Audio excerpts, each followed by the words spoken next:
अच्छे ढंग से सुन लें, अच्छे ढंग से या पढ़ लें या सुन लें, मतलब सुनने से समय ज्यादा लगती है, पढ़ना भी मतलब स्वाध्याय भी करना और श्रवण भी करना, फिर उस पर मनन और निधि ध्यासन, ये बड़ा जरूरी होता है, बहुत ही आवश्यक होता है, अन्यथा ये कल्याण नहीं होता। आप कहते हैं कि उस ब्रह्म को इसी जन्म में जाने का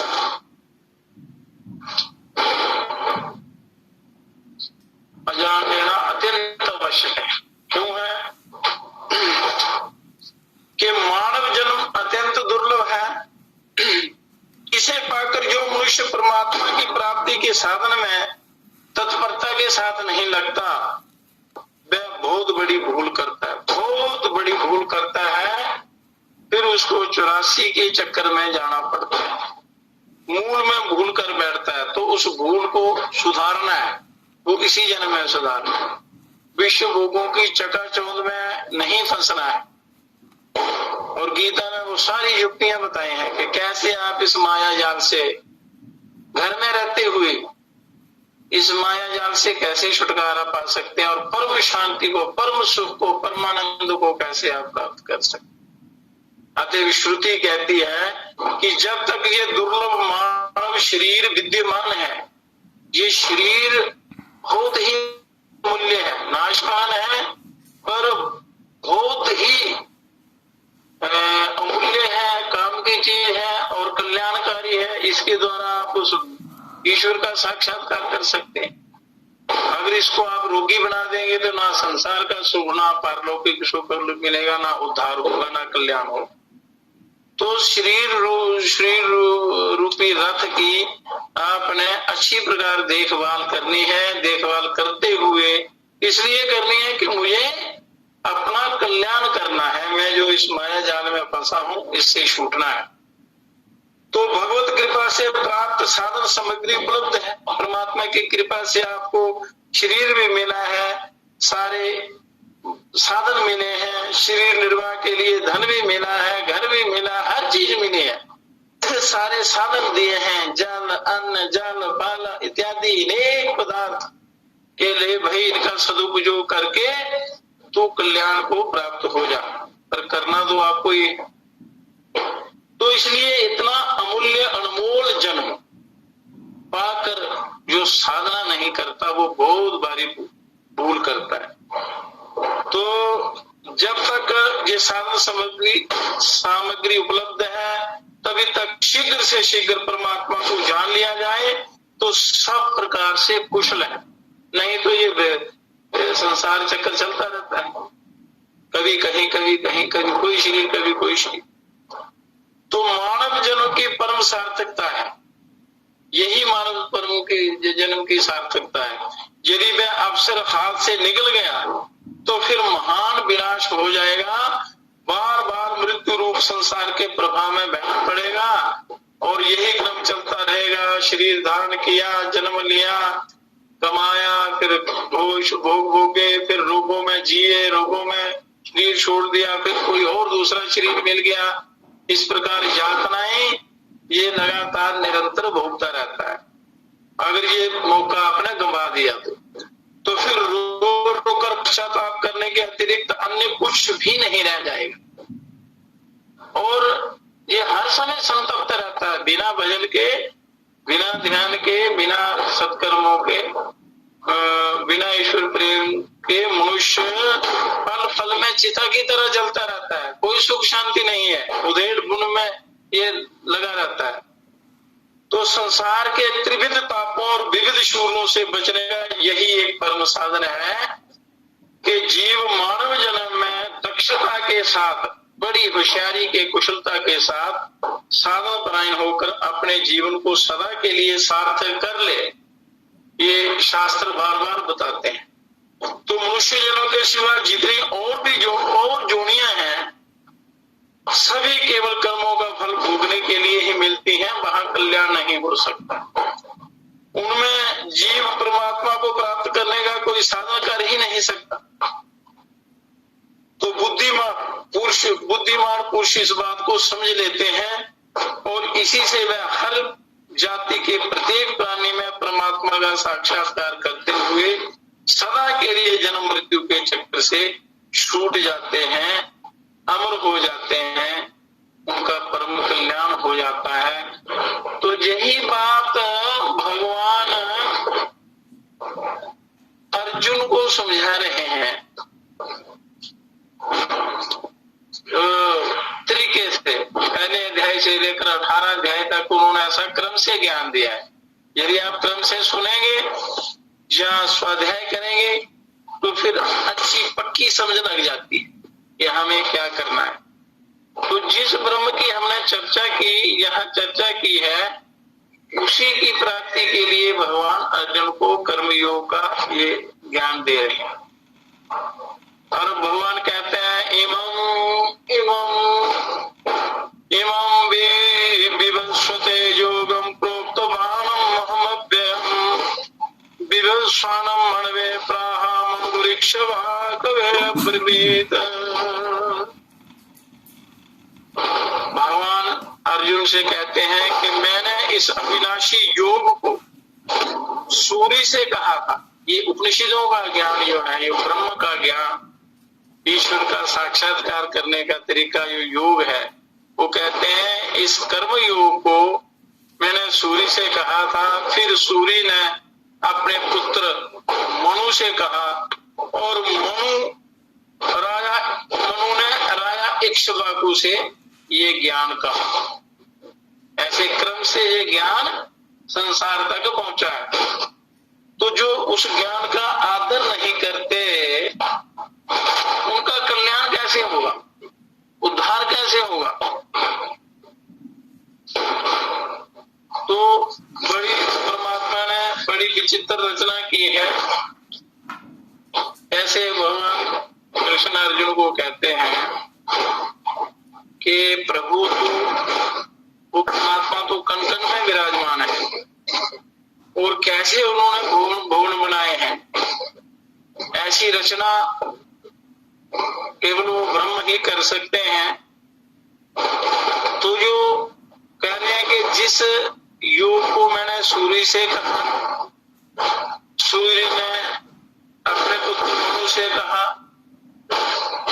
और मनु ने राजा इक्ष्वाकु से कहा, वो क्या योग है। भगवान ने जिस सूर्य मनु और इक्ष्वाकु राजाओं का जहां वर्णन किया है गीता में, वह सभी गृहस्थ थे। गृहस्थी ये ना लोग कहते हैं तो गीता पढ़ता है सन्यासी हो जाता है। सन्यासी का नहीं, वो सही इंसान बन जाता है, उसको जीने का हक है, वही सही गृहस्थी भी बन सकता है। तुझे जिनको परमात्मा ने ज्ञान दिया वो सारे गृहस्थ थे और उन्होंने गृहस्थ आश्रम में रहते हुए ही कर्मयोग के द्वारा परम सिद्धि प्राप्त की थी। तो ये कर्मयोग गृहस्थियों के लिए बड़ी उत्तम चीज है, सबके लिए है। तो राज परंपरा के अनुसार कर्मयोग लेना ही उचित मालूम होता है। जहाँ इस श्लोक का अर्थ कि यद्यपि पुराण में और उपनिषदों में भी कर्मयोग का वर्णन आया है, आता है। भगवान कहते हैं कि पुराणों और उपनिषदों का अच्छी प्रकार स्वाध्याय करना, उनमें भी इसी कर्मयोग का वर्णन है। तथापि वह गीता में वर्णित कर्मयोग के समान सांगोपांग और विस्तृत नहीं है। गीता में भगवान ने विविध युक्तियों से, अनेक प्रकार की युक्तियों से कर्मयोग का सरल और सांगोपांग विवेचन किया है। इसलिए गीता पढ़ लेने पर आप परम कल्याण को प्राप्त कर सकते हैं, परम कल्याण हो जाता है और सारा पूरे ब्रह्मांड का, पूरी सृष्टि का ज्ञान आ जाता है। ये परमात्मा को जानने की जो योग्यता है वो आ जाती है गीता। तो गीता पढ़ते नहीं है, ना सुनते हैं, ना स्वाध्याय करते हैं, ना समझते हैं। बड़ी बात है समझ की, पढ़ो जितने मर्जी शास्त्र, समझना लगे तो कोई फायदा नहीं। तो वस्तु चीज को, ज्ञान को समझना है, समझ लग जाए तो कल्याण हो जाता है। कोई संसारी काम ले लो, कोई इंजीनियर है, डॉक्टर है, कोई डॉक्टर भी वही अच्छा है, उसकी प्रशंसा होती है जो जिसको समझ होती है।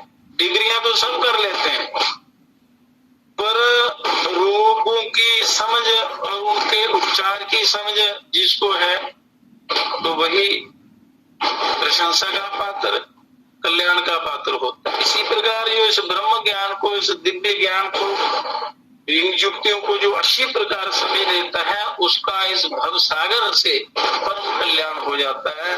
कर्मयोग का इतना विशद वर्णन पुराणों और उपनिषदों में देखने में नहीं आता, पर गीता में स्वयं परमात्मा ने, जिन्होंने ये वेदों का ज्ञान दिया है, उन्होंने ही इस गीता रूपी ग्रंथ में वो बड़ा विशद वर्णन, विस्तृत वर्णन किया है। तो कहते हैं भगवान नित्य हैं और उनका अंश जीवात्मा भी नित्य है। परमात्मा नित्य है और उनका है जीवात्मा, वो भी नित्य है, सदा रहने वाला। नित्य कहते हैं सदा रहने वाले को, जिसका कभी आदि अंत नहीं है। तथा भगवान के साथ जीव का संबंध भी नित्य है। इस जीव का संबंध परमात्मा से नित्य है, कभी वियुक्त होते ही नहीं, केवल माया के कारण ढक जाते हैं। अतः भगवत प्राप्ति के सब मार्ग, योग मार्ग, ज्ञान मार्ग, भक्ति मार्ग आदि जितने भी हैं, वो सब नित्य हैं। तो यहाँ भगवान कर्मयोग की नित्यता का प्रतिपादन कर रहे हैं, ये कर्मयोग का तरीका समझा रहे हैं। आगे ज्ञान योग, ध्यान योग सब विस्तृत वर्णन होगा आगे, जैसे जैसे क्रम से आप सुनेंगे, क्रम से सुनेंगे या पढ़ेंगे तो फिर वो बात समझ में आ जाती है। परमात्मा के साथ जीव का स्वतः सिद्ध संबंध नित्य योग है, वो इसका कभी भी योग होता ही नहीं है। जैसे पतिव्रता स्त्री को पति की होने के लिए करना कुछ नहीं पड़ता, क्योंकि वह पति की तो है ही। ऐसे ही साधु को परमात्मा का होने के लिए करना कुछ नहीं है, वह तो परमात्मा का है ही, परंतु अनित्य क्रिया, पदार्थ, घटना आदि के साथ जब अपना संबंध मान लेता है, जब वो संबंध संसार से बना लेता है, तब उसे नित्य योग या परमात्मा के साथ अपने नित्य संबंध का अनुभव नहीं होता है। उसका ध्यान संसार की तरफ चला जाता है, विषय भोगों में चला जाता है, संसारिक चकाचौंध में वो फंस जाता है, तो अपने नित्य योग को भूल जाता है। अर्थात उस अनित्य के साथ माने हुए संबंध को, अनित्य कहते हैं नाशवान चीजों को, जिसकी कोई सत्ता नहीं है, तो उस अनित्य के साथ माने हुए संबंध को मिटाने के लिए कर्म योगी शरीर, इंद्रियां, मन, बुद्धि आदि मिली हुई है मिटाने के लिए, और समस्त वस्तुओं को संसार की ही मानकर संसार की सेवा में लगा देता है कर्मयोगी, युक्ति से, जैसा शास्त्रों में बताया है। तो वह मानता है कि जैसे धूल का छोटे से छोटा कण भी विशाल पृथ्वी का ही एक अंश है, कण कण से तो समुद्र बनता है, बूंद बूंद से समुद्र बनता है, तो इसलिए कण कण में परिपूर्ण ब्रह्म विराजमान है। ऐसे ही ये शरीर भी विशाल ब्रह्मांड का ही एक अंश है। ये शरीर जो है ये ब्रह्मांड ही है, ये ब्रह्मांड का छोटा नमूना है, इसमें सब कुछ है। यो ब्रह्मांड है, ब्रह्मांड में है, बाहरी ब्रह्मांड में, वो इस शरीर के अंदर सब कुछ है। सारी शक्तियां, सारे देवता, परमात्मा साक्षात इसमें अंदर हृदय रूपी गुफा में बैठे हो। तो ऐसा मानने से कर्म तो संसार के लिए होंगे और योग अपने लिए होगा, अपने लिए आत्म कल्याण के लिए नित्य योग जो सदा से संबंध है। इसलिए कहते हैं ना, अपने लिए कुछ करना है, अपने लिए, अपने आत्म तत्व के लिए करना है। नित्य योग का अनुभव आपको हो जाएगा। जब कर्म योग आपका शुद्ध होगा तो कर्म भी करना पड़ता है, आलस्य और प्रमादी नहीं बनना है। ये नहीं है कि हम ध्यान करते हैं तो हमें और कोई काम नहीं करना है। शरीर का निर्वाह भी तो करना है। शरीर जो है संसार का अंश है, तो आत्मा से परमात्मा का ध्यान और शरीर से संसार की सेवा, ये दोनों करने पड़ते हैं, तभी कल्याण होता है। तो भगवान विवस्वत प्रोक्तवान, इन शब्दों से साधकों को मानो ये लक्ष्य कराते हैं कि जैसे सूर्य सदा चलते ही रहते हैं, सूर्य नारायण सदा चलते रहते हैं, एक पल भी वो टिकते नहीं, अर्थात कर्म करते ही रहते हैं और सबको प्रकाशित करने पर भी स्वयं निर्लिप्त रहते हैं। सूर्य नारायण सबको प्रकाशित करते हैं, पर वो संसार से वो कुछ देते नहीं, ना उनका संसार के साथ कोई मोह है, वो अपने कर्तव्य का पालन करते हैं। इसी प्रकार मनुष्यों को भी सूर्य की तरह परोपकार की भावना रखनी है। ऐसे ही साधकों को भी प्राप्त परिस्थिति के अनुसार अपने कर्तव्य कर्मों का पालन स्वयं करते रहना चाहिए। ऐसे आलसी बनकर, ज्ञानी बनकर बैठ नहीं जाना चाहिए। ज्ञान अपनी जगह, कर्म आपका अपनी, और दूसरों को भी कर्मयोग की शिक्षा देकर लोक संग्रह करते रहना चाहिए। मतलब जन कल्याण के लिए ये ज्ञान और ये कर्म करते रहना चाहिए, पर स्वयं उनसे निर्लिप्त रहना चाहिए। युक्ति की है, कुशलता क्या है, ये अपना अंतःकरण निर्मल रखना है, अपने क्रिस्टल की तरह, शीशे की तरह बिल्कुल क्लियर, क्रिस्टल क्लियर रखना है। निष्काम, निर्मम और अनासक्त। निष्काम, निर्मम और अनासक्त, ना आसक्ति भी नहीं होनी चाहिए, ममता भी नहीं होनी चाहिए और कामना भी नहीं होनी चाहिए। निष्काम, निर्मम और अनासक्त रहेंगे तभी कर्मयोग की सिद्धि होगी। अब भगवान कहते हैं सूर्य में, सूर्य सृष्टि में सूर्य सबके आदि हैं। सबसे पहले सूर्य है सृष्टि में। सृष्टि की रचना के समय भी सूर्य जैसे पूर्व कल्प में थे वैसे ही प्रकट हुए। तो सूर्य चंद्रमसो धाता यथा पूर्व कल्पयत, इस श्लोक का अर्थ है कि उन सबके आदि सूर्य को भगवान ने अविनाशी कर्मयोग का उपदेश दिया, सूर्य को कर्मयोग का उपदेश दिया। सूर्य नारायण स्वयं हर पल कर्म करते रहते हैं दूसरों के कल्याण के लिए।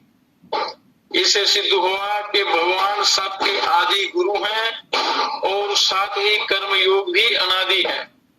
और भगवान अर्जुन से मानो ये कहते हैं कि मैं तुम्हें जो कर्मयोग की बात बता रहा हूँ, जो ज्ञान दे रहा हूँ, वह कोई आज की नई बात नहीं है। जो योग सृष्टि के आदि से सदा से है, मतलब सृष्टि के आदि से, उससे भी पहले से है, उसी योग की बात मैं तुम्हें बता रहा हूँ। ये भगवान अर्जुन को समझा रहे हैं। तो भगवान ने सृष्टि के आदि काल में सूर्य को कर्मयोग का उपदेश क्यों दिया? अब ये प्रश्न आता है कि वो कर्मयोग का क्यों दिया उनको उपदेश। तो सृष्टि के आरंभ में भगवान ने सूर्य को ही कर्मयोग का वास्तविक अधिकारी जानकर उन्हें सर्वप्रथम इस योग का उपदेश दिया, ये महायोग का उपदेश। तो मनुष्य का भी अधिकार है इस योग साधना के द्वारा अपना उद्धार करने का, इसलिए शरीर दिया है। पर मनुष्य अपने इस सांसारिक चकाचौंध में, सांसारिक विषय भोगों के ऐश्वर्य में मस्त होकर अपना परमात्मा का दिया हुआ ये अनमोल खजाना जो है उसको लुटा देते हैं, बर्बाद कर देते हैं। खाली हाथ सिर्फ जम दूत के आगे गिड़गिड़ाते हैं, वहां मार पड़ती है, अनेक प्रकार के योनियों में जाना पड़ता है, दुख भोगने पड़ते हैं। यदि आपने इस जन्म का अनादर किया तो ज्यादातर यही करते हैं। तो जो जिनको समझ में आ जाता है वो लोग गृहस्थ में रहते हुए भी अपना उद्धार कर सकते हैं। उनके भी कुछ नियम होते हैं गृहस्थ आश्रम के। गृहस्थ आश्रम सबसे बड़ा आश्रम होता है, सारी सृष्टि का संचालन होता है ऐसे, पर उनको भी बड़ी मर्यादा में रहकर चलना चाहिए। सृष्टि में जो सर्वप्रथम पैदा होता है उसे ही उपदेश दिया जाता है, जो सबसे पहला पैदा होता है उसको उपदेश दिया जाता है। तो जैसे ब्रह्मा जी ने सृष्टि के आदि में प्रजाओं को उपदेश दिया था, उन्होंने प्रजा को पैदा किया तो उन्होंने उनको उपदेश दिया। उपदेश देने का तात्पर्य यह है कि कर्तव्य का ज्ञान कराना कि आपका क्या कर्तव्य है उसको आपको करना ही पड़ेगा, यहाँ कोई सिफारिश नहीं चलेगी, जो करोगे वही भरना पड़ेगा। कर्म करते हुए अपना कल्याण की तरफ आपने जाना है, ये ज्ञान देते हैं परमात्मा। पर जब मनुष्य भूल जाता है तो दुख पाता है। तो सृष्टि में सर्वप्रथम सूर्य की उत्पत्ति हुई थी। सृष्टि में सबसे पहले सूर्य नारायण पैदा हुए, फिर सूर्य से समस्त लोक पैदा हुए। सबको उत्पन्न करने वाले सूर्य को सर्वप्रथम कर्म योग का उपदेश देने का अभिप्राय उनसे पैदा संपूर्ण सृष्टि को परंपरा से कर्मयोग सुलभ करा देना था। परंपरागत कर्मानुसार जो नियम है उनका बोध कराना था, तभी सृष्टि अच्छे ढंग से चल सकती थी। तो फिर विनाश तो ये जीव करता है, जो उस परमात्मा की परम पिता की आज्ञा का पालन नहीं करता। जैसे जहाँ संतान होती है, कोई संतान अगर अच्छी ना निकले, पर माता पिता की आज्ञा का पालन ना करे, बुरे कर्म करे, तो महान पतन हो जाता है। तो पतन ही उसका उपाय है, विनाश। वैसे ही जब ये जीव प्राणी समुदाय अच्छे कर्म नहीं करता तो फिर उनका महाविनाश होता है। तो सूर्य संपूर्ण जगत के नेत्र हैं और उनसे ही सबको ज्ञान प्राप्त होता है, और उनसे उदित होने पर प्राय समस्त प्राणी जागृत हो जाते हैं। ये प्रत्यक्ष देवता है, जो सूक्ष्म देवता है। लोग कहते हैं देवता किसने देखे, परमात्मा किसने देखे, ऐसी बात है। जिन सूर्य नारायण की चर्चा चल रही है, जो सृष्टि के सबसे पहले पैदा हुए हैं, वो सामने रोज आपको दिखाई देते हैं, प्रत्यक्ष प्रकाश देते हैं, जीवन देते हैं, जीने की शक्ति देते हैं, उनके द्वारा मिलती है। फिर भी मूढ़ मनुष्य अज्ञान अंधकार में रहे और पापाचरण करे तो उनका कल्याण कैसे होगा।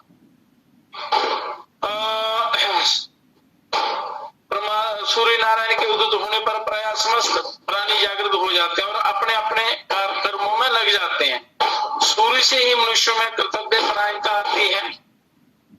सूर्य को संपूर्ण जगत की आत्मा भी कहा गया है। सूर्य आत्मा जगत के अतः सूर्य को जो उपदेश प्राप्त होगा वह संपूर्ण प्राणियों को भी स्वतः प्राप्त हो जाएगा। इसलिए भगवान ने सर्वप्रथम सूर्य को उपदेश दिया।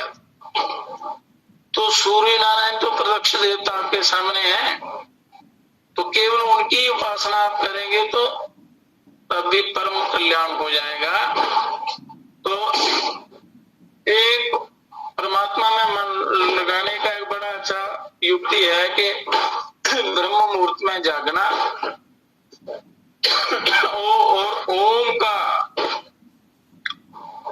ध्यान करना है। सुबह सुबह उच्चारण करें और फिर उसमें शांत होकर बैठ जाएं। और जब सूर्योदय होने से पहले स्नान कर लेना चाहिए, सूर्योदय से पहले।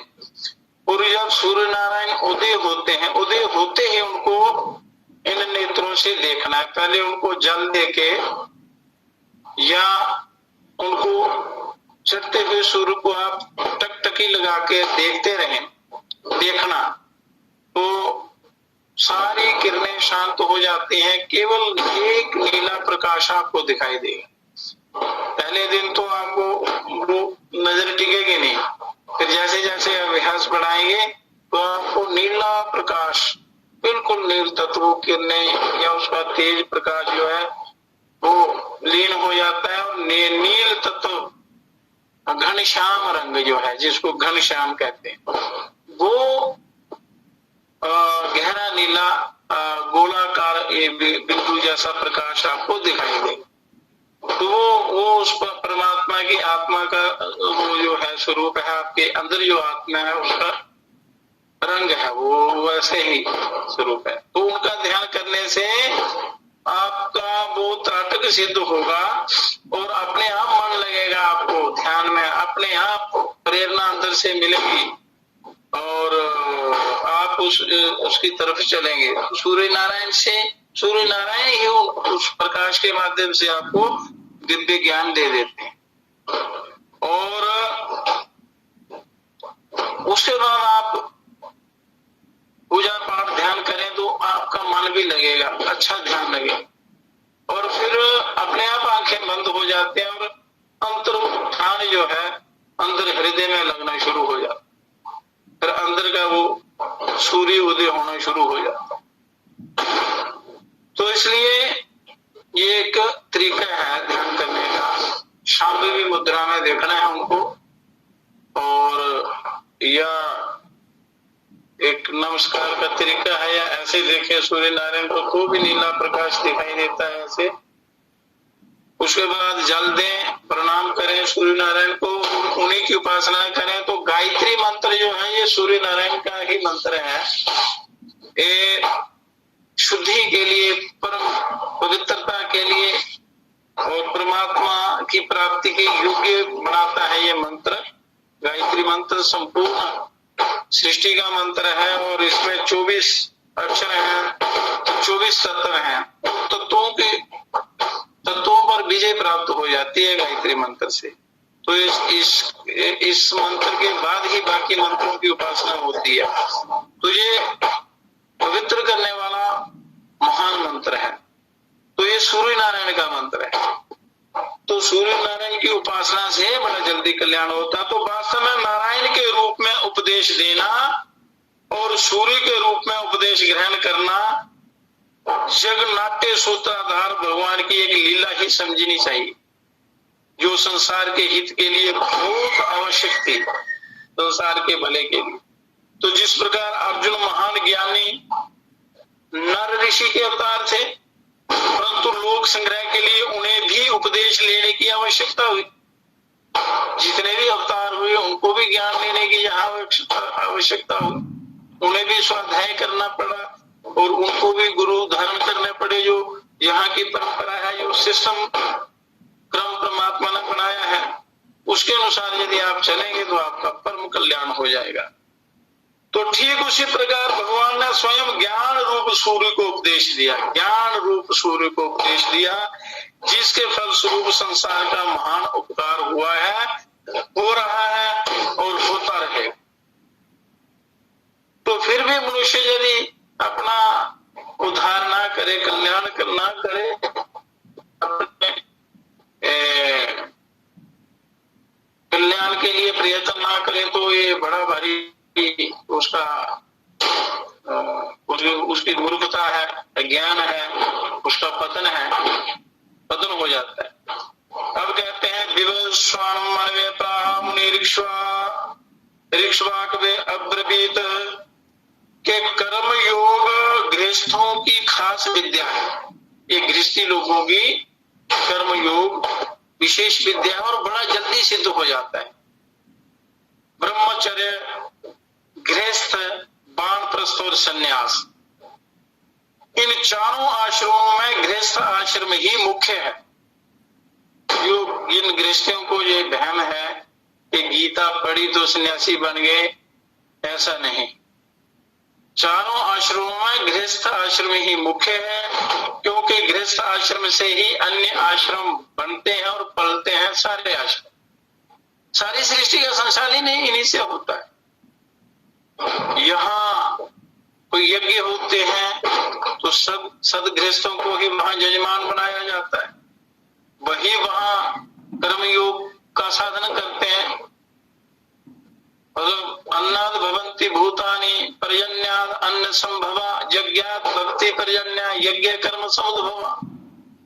अन्नाद भवन्ति भूतानि, अन्न पर सारे प्राणी जीवित रहते हैं। पर्जन्याद अन्न संभवा, और वर्षा से, बादलों से अन्न पैदा होता है। यज्ञात भक्ति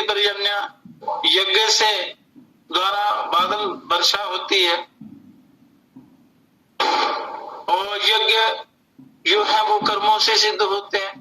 अन्नाद भवन्ति भूतानि पर्जन्यादन्य संभवा यज्ञाद भक्ति पर्जन्या यज्ञ कर्म समुद्भवा। और यज्ञ जो होता है वो कर्म के द्वारा होता है। जैसे कोई धन देता है, कोई सेवा करता है, कोई श्रम करता है, कोई अनेक प्रकार से कई सेवाएं होती हैं, उसमें कर्मयोग सिद्ध हो जाता है। कोई हवन करता है। तो गृहस्थियों के द्वारा बड़ा परोपकार होता है संसार का, यदि सदग्रस्त है तो। मनुष्य गृहस्थ आश्रम में रहते हुए ही अपने कर्तव्य कर्मों का पालन करके बड़ी आसानी से परमात्मा की प्राप्ति कर सकता है। उसे परमात्मा की प्राप्ति के लिए आश्रम बदलने की जरूरत नहीं है, वस्त्र बदलने की जरूरत नहीं है, या जंगलों में जाने की जरूरत नहीं है। भगवान ने सूर्य, मनु, इक्ष्वाकु आदि राजाओं का नाम लेकर ये बताया है कि कल्प के आदि में गृहस्थों ने ही कर्मयोग की विद्या को जाना और गृहस्थ आश्रम में रहते हुए उन्होंने कामनाओं का नाश करके परमात्म तत्व को प्राप्त किया था। अगर गृहस्थी भोगी ना बनकर योगी बनने की कोशिश करें, मतलब कर्म योगी बनने की कोशिश करें, तो अपना भी कल्याण और संसार का भी कल्याण होता है। स्वयं भगवान श्री कृष्ण और अर्जुन भी गृहस्थ थे, इसलिए भगवान अर्जुन के माध्यम से मानो संपूर्ण गृहस्थों को सावधान करते हैं, उपदेश देते हैं कि तुम लोग अपने घर की विद्या कर्म योग का पालन करके घर में रहते हुए ही परमात्मा को प्राप्त कर सकते हो। तुम्हें दूसरी जगह जाने की जरूरत नहीं है। तो गृहस्थ होने पर भी अर्जुन प्राप्त कर्तव्य कर्म युद्ध को छोड़कर भिक्षा के अन्न से जीविका चलाना श्रेष्ठ मानते हैं। तो बुद्ध गीता के दूसरे अध्याय में आया है, अपने कल्याण के लिए गृहस्थ आश्रम की अपेक्षा संन्यास आश्रम को श्रेष्ठ समझते हैं। इसलिए भगवान मानो ये बताते हैं कि तुम भी राजघरानों के श्रेष्ठ गृहस्थ हो। कर्मयोग तुम्हारे घर की खास विद्या है, इसलिए इसी का पालन करना तुम्हारे लिए श्रेयस्कर है। सन्यासी के द्वारा जो परमात्म तत्व प्राप्त किया जाता है वही तत्व कर्मयोगी गृहस्थ आश्रम में रहकर भी बड़ी सावधानी पूर्वक प्राप्त कर सकता है। गृहस्थ में जो सन्यासी कर सकता है वो गृहस्थी भी प्राप्त कर सकता है। पर बात आगे कर्म शुद्धि की, कर्मयोग उसको करना पड़ता है। अगर मनमानी कोई भी करे, सन्यासी करे, गृहस्थ करे, तो उनका पतन हो जाता है, और यदि शास्त्रानुसार चले तो उसका कल्याण हो जाता है। अतः कर्मयोग गृहस्थों की तो मुख्य विद्या है, पर संन्यास आदि अन्य आश्रम वाले भी इसका पालन करके परमात्म तत्व को प्राप्त कर सकते हैं। सन्यासी भी कर्मयोग का पालन करके इस तत्व को प्राप्त कर सकते हैं। प्राप्त परिस्थिति का सदुपयोग ही कर्मयोग है। जो प्राप्त परिस्थिति है, जो कुछ ईश्वर कृपा से आपको यहाँ जो भी स्थान प्राप्त है या सामर्थ्य प्राप्त है, जो परिस्थिति है, उसका आपने सही इस्तेमाल करना है।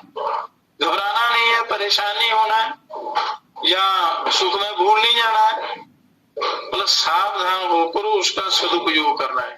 अतः कर्मयोग का पालन किए भी वर्ण, आश्रम, संप्रदाय, देश आदि, काल आदि में किया जा सकता है। किसी भी वर्ण, किसी भी आश्रम, किसी भी देश, काल आदि में किया जा सकता है। तो किसी विद्या में श्रेष्ठ और प्रभावशाली पुरुषों का नाम लेने से उस विद्या की महिमा प्रकट होती है, जिससे दूसरे लोग भी वैसा करने के लिए उत्साहित होते हैं। जिन लोगों के हृदय में संसारिक पदार्थों का महत्व है, जैसे हम संसारिक पदार्थों को महत्व देते हैं, उन्हीं को सब कुछ मानते हैं, उनके पीछे लगे रहते हैं, उनकी प्राप्ति के लिए अनेक प्रकार के उल्टे सीधे कर्म करते हैं, उन पर ऐश्वर्यशाली राजाओं का अधिक प्रभाव पड़ता है। इसलिए भगवान सृष्टि के आदि में होने वाले सूर्य का तथा मनु आदि प्रभावशाली राजाओं के नाम लेकर कर्मयोग का पालन करने की प्रेरणा करते हैं, प्रेरणा देते हैं कि सही ढंग से आप अगर आप करेंगे तो आपका परम कल्याण होगा। तो इसमें विशेष बात ये है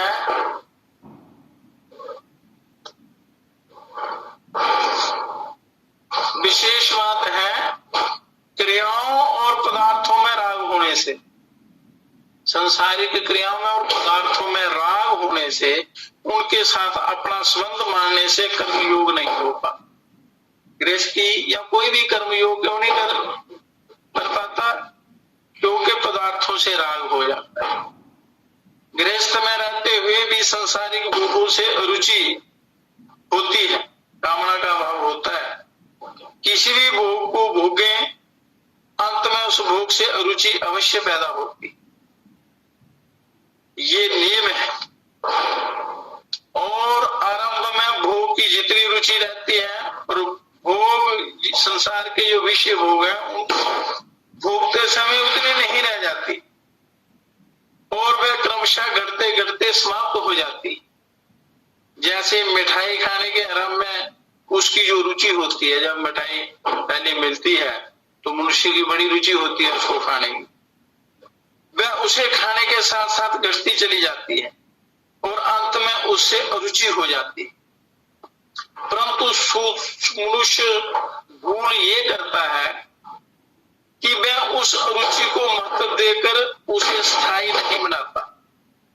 उस अरुचि को, जो रुचि पैदा होती है वो कल्याणकारी होती है, उसको स्थायी बनाना चाहिए, पर वो ये नहीं बनाता। वह रुचि को महत्व देकर उसे स्थायी नहीं बनाता, वह रुचि को ही तृप्ति मान लेता है। रुचि को भी कहते हैं मैं तृप्त होगी, खाने की इच्छा ना हो, परंतु वास्तव में रुचि में थकावट, भोगने की शक्ति का अभाव ही होता है। पर उस चीज को स्थिर रखना चाहिए।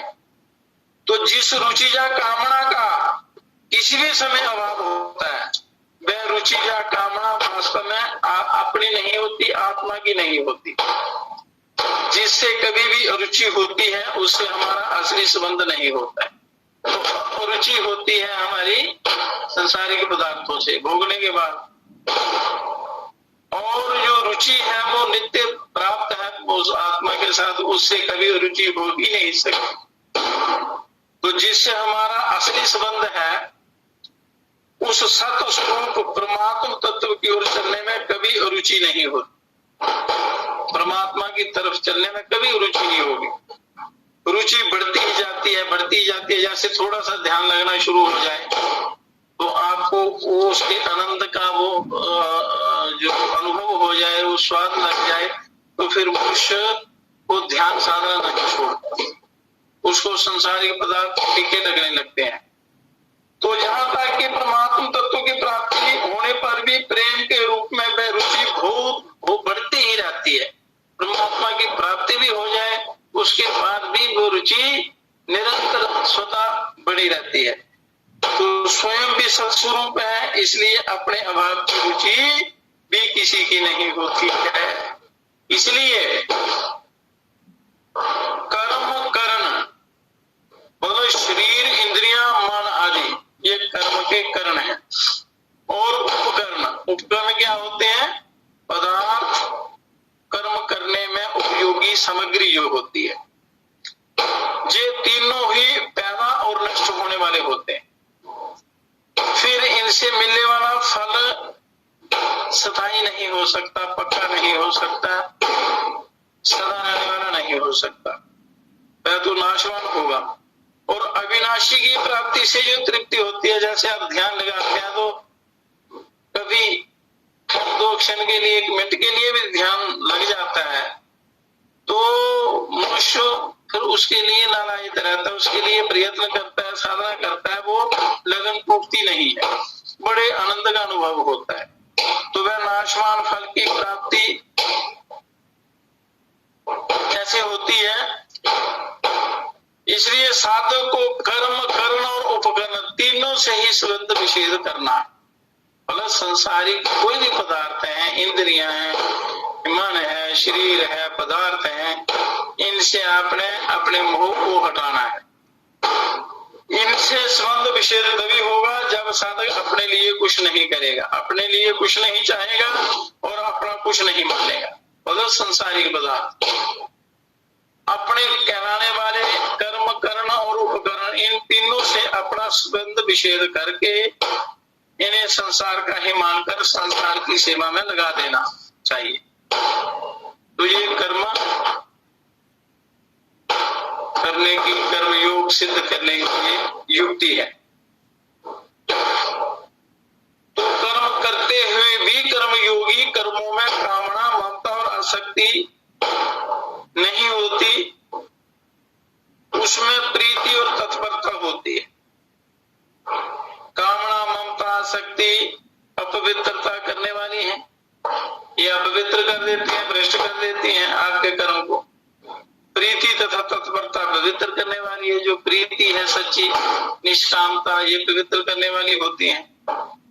तो इसलिए कामना का, इनका त्याग करके निष्काम भाव से यदि आप कर्म करेंगे,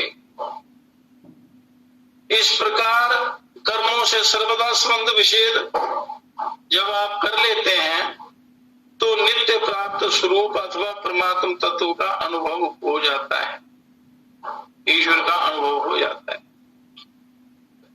ये गीता के चौथे अध्याय का पहला श्लोक है। अभी ये 5 मिनट का और है, एक श्लोक का भी अगर अर्थ बताना हो तो कई दिन लग जाते हैं, पर ये जितना बताया है यहाँ उतना भी मनुष्य समझ ले तो इसका परम कल्याण हो जाता है। आप कहते हैं कोई भी मनुष्य क्यों ना हो, वह आसानी से मान सकता है कि जो कुछ मेरे पास है वह मेरा नहीं है, मानना है। ये संसार से मिला हुआ है, और जैसे शरीर माता पिता से मिला, विद्या योग्यता गुरुजनों से मिली, और जितने भी पदार्थ हैं जैसे हाँ संसार से ही मिलते हैं इत्यादि जितने भी पदार्थ हैं, तात्पर्य ये है कि एक दूसरे की सहायता से ही सबका जीवन चलता है। इसलिए यही भाव रखना है कि हमें सेवा करनी है, तो सेवा परम कल्याण करने वाली होती है। कोई भी साधन यदि आप नहीं कर सकते हैं, सेवा भाव होगा, निष्काम भाव से सेवा करेंगे तो परम कल्याण होता है। धनी से धनी व्यक्ति का जीवन भी दूसरे की सहायता के बिना नहीं चल सकता। आपके पास अरबों खरबों रुपए हैं, पर दूसरों की सहायता के बिना आप खाली रुपयों से कुछ नहीं कर सकते। सहायता दूसरों से ही लेनी पड़ती है, हर प्रकार की। तो हमने किसी से लिया है तो किसी को देना है, किसी की सहायता करना है, सेवा करना हमारा भी परम कर्तव्य है। इसी का नाम कर्मयोग है, एक दूसरे की सेवा करना। तो इसका पालन मनुष्य मात्र कर सकता है, और इसके पालन में कभी लेश मात्र भी असमर्थता या उसे पराधीनता नहीं आती। तो इसलिए परम एक कर्मयोग गृहस्थियों के लिए बड़ा ही परम पवित्र है। इसका सहारा लेकर मनुष्य को अपना जीवन पवित्र बनाना चाहिए।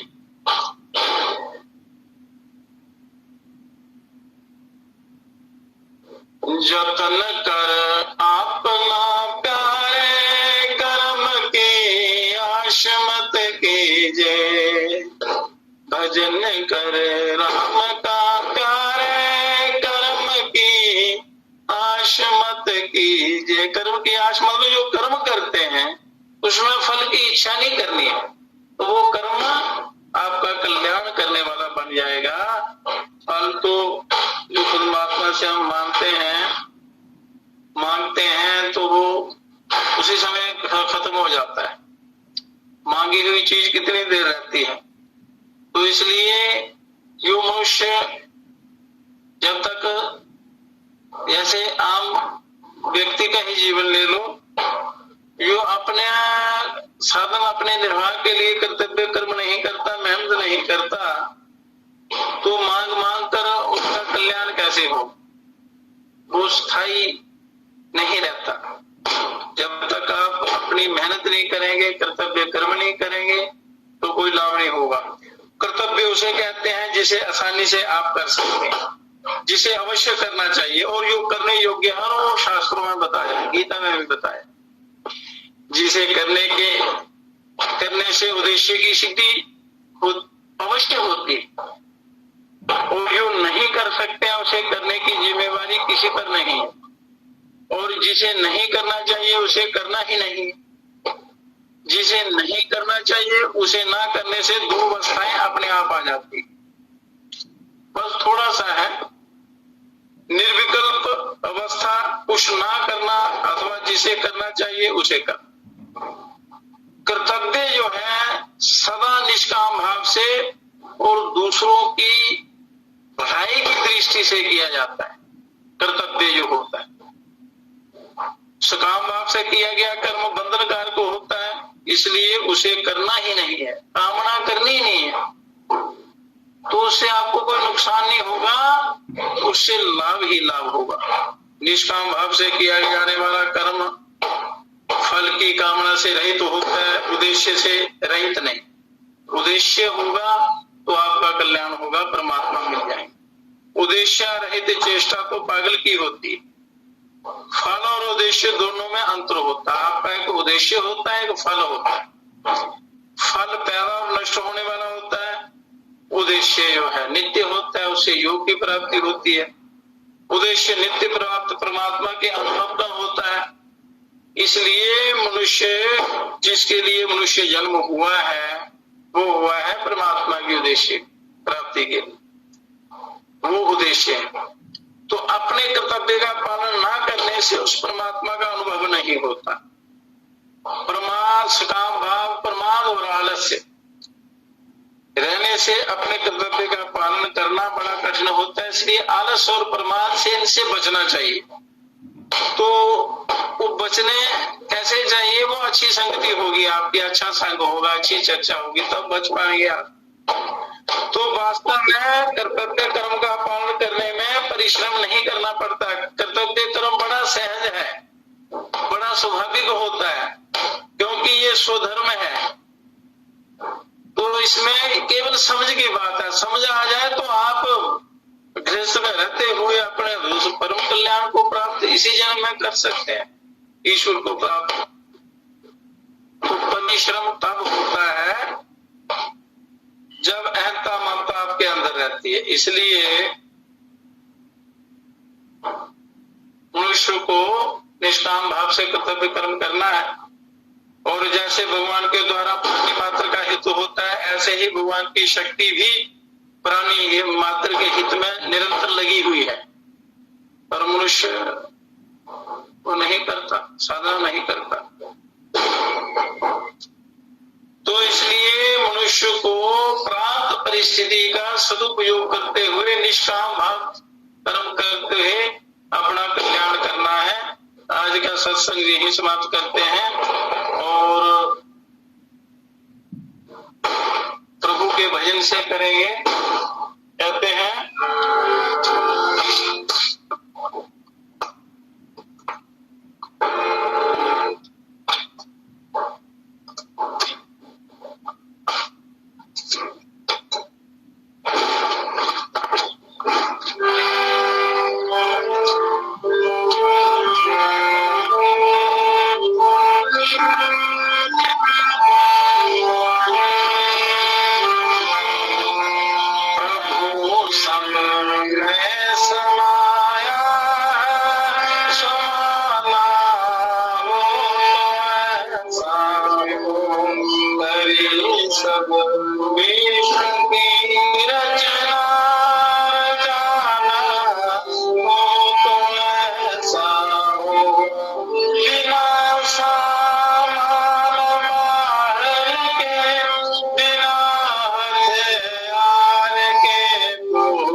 में पिता संसार सारे का पुराना वो तुम्हें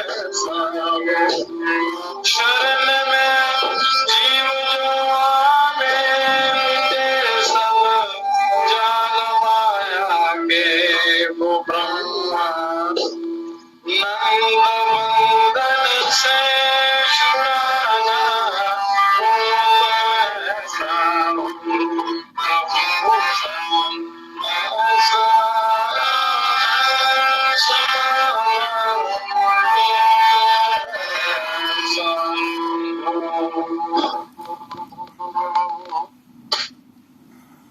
तो इस प्रकार परमात्मा कण में है। आप बड़ी युक्ति से अपना कल्याण कर सकते हैं। बाकी कथा कल करेंगे।